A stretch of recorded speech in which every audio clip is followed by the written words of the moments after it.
We are what we eat was basically a term coined by Ludwig Feuerbach in the 1800s, which is of great importance. So in the olden times, people simply cooked and ate their foods which were prepared from freshly and locally grown produce and that were prepared naturally from scratch. But nowadays, so many processed foods are available in the market, which you will find packed on shelves in the different grocery stores of different varieties, and they're convenient and easily available. So what are processed foods? Are processed foods bad for us? And if they are bad for us, why are they bad for us? Also, are all processed foods bad for us? And why is it important that we know about them for a healthy living? So I'll be talking all about it, and so without delaying any further, let's get started.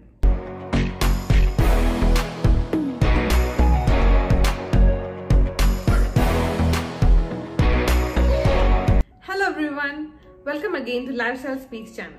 My name is Dr. Surangna and I make videos related to healthy living, nutritious foods and ways to be in inner peace for a healthier lifestyle. If you are still not subscribed to my channel, don't forget to hit the subscribe button and don't forget to press the bell icon so that you do not miss any video updates from Lifestyle Speaks.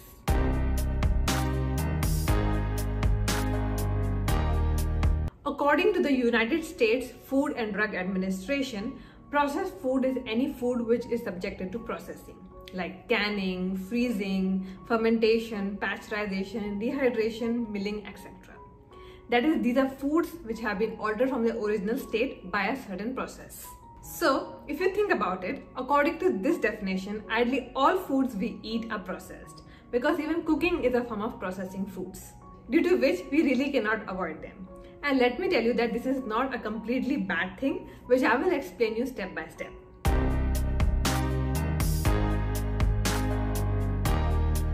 As we can see, majority of the foods are basically processed in some way or the other. However, it is important to understand that not all processed foods are bad and unhealthy for us.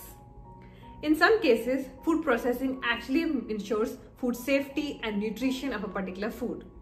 For example, milk which is available nowadays in the market is subjected to the process of pasteurization or ultra-high treatment, which is basically done to make it safe for our consumption.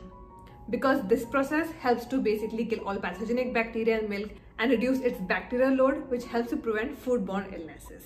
Another example is of fermented foods like your fermented milk or yogurts, which are basically subjected to the process of fermentation, which makes it very healthy for us.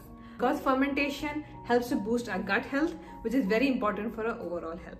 And there are many more such examples of such foods. So what we need to understand here is that not all processed foods are bad and unhealthy for us.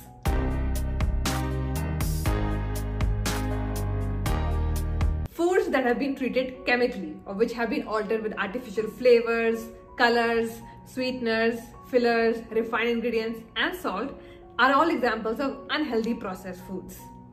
So these ingredients are basically added to such foods to increase their shelf life or to provide more flavor to them. But these foods are not able to retain their original form and they undergo a complete alteration, including a complete change in their nutritional composition.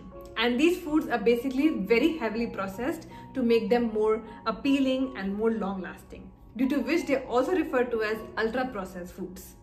So these are the foods whose consumption makes us unhealthy, fat and also contributes to a range of diseases.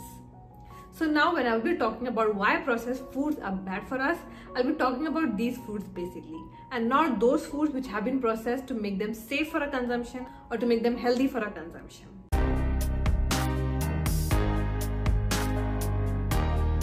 Some examples of unhealthy processed foods are frozen and ready to eat meals, sausages, nuggets and other processed meats, sodas and other sugary beverages, instant noodles and soups, cookies and chips, baked goods like packaged breads, cakes and pastries, most of the breakfast cereals which are available in the market, flavored nuts, granola bars, ketchups and sauces, mayonnaise and fruit juices.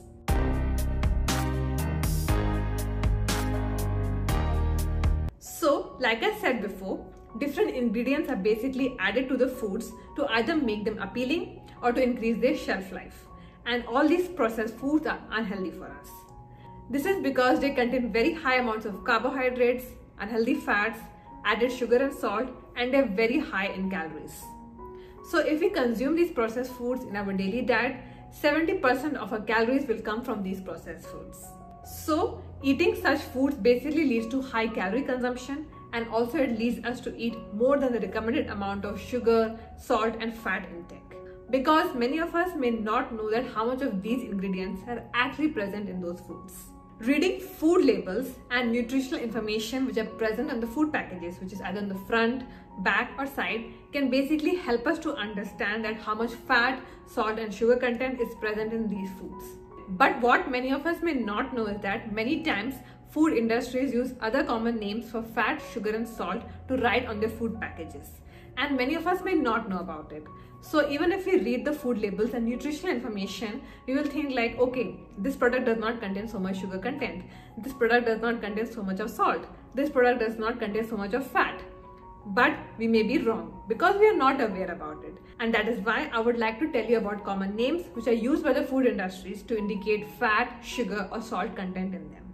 So common names for fats which are used are butter, coconut cream, lard, margarine, hydrogenated vegetable fat, triglyceride and vegetable oil.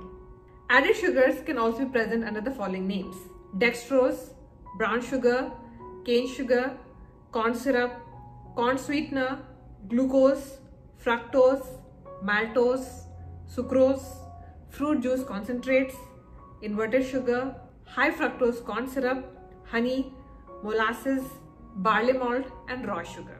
Added salt can be present under the following names: baking powder, sodium, monosodium glutamate, rock salt, sea salt, sodium bicarbonate, sodium nitrate or sodium nitrite and sodium metabisulfite.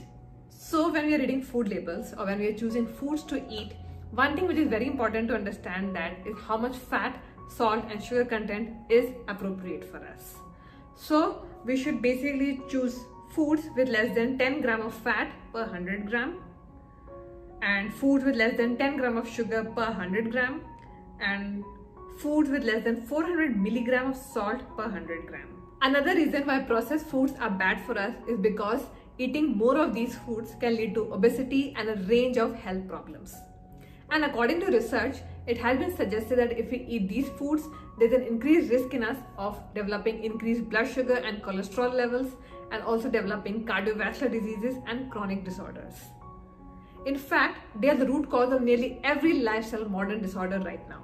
Also, eating more of these foods can make us more lethargic and also reduce our life expectancy.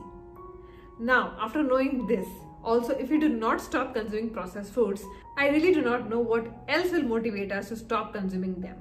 Thirdly, these foods contain artificial ingredients, like I've already told you before, like artificial colors, flavors and preservatives, which are basically added to them to make them more palatable and also to prevent them from getting spoiled. Some of these ingredients are mentioned on the food packages, whereas some are not. But what these artificial ingredients do is that they create a taste in our mouth which basically increases our cravings and addiction for such foods because they stimulate dopamine in our body, which is a feel-good neurotransmitter. Fourthly, these foods have so many food additives which are added to them which are unhealthy and pose a risk for us. And some of them are, so first is MSG or monosodium glutamate, which is used as a flavor enhancer, but its use causes bloating in our body and digestive issues like constipation. Second is sodium nitrite, which is added to processed meats as a preservative. But in the presence of high heat, it is converted to a harmful compound known as nitrosamine, which according to studies increases the risk of developing breast, bladder and colorectal cancer. Third is sodium bisulfite, which is basically added to potato chips, which are also known as a toilet bowl cleaning chemical. Fourth is titanium dioxide. They are added to salad dressings and coffee creamers, and they are also a chemical which is commonly found in paints. Fifth is trans fats, which are so bad for us because they increase the risk of heart diseases in us. But hydrogenated oils containing trans fats are added to cookies, biscuits and other packaged foods to enhance their consistency and shelf life. So these were just a few examples, but there's so many other food additives which are added to these processed foods which are bad and unhealthy for us. Processed foods are also known to cause an imbalance in the microorganisms which live in our digestive tract or gut, and this affects our gut health, which in turn affects many other aspects of our health. Also, according to research, eating more of processed foods can affect a person's mental health, leading to depression and anxiety. So all these reasons which I have talked about are all a good reasons for us to stop eating these processed foods and focus more on healthy eating by taking small steps at a time. So these are some healthy alternatives which you can incorporate in your diet rather than eating a processed food. So do check it out.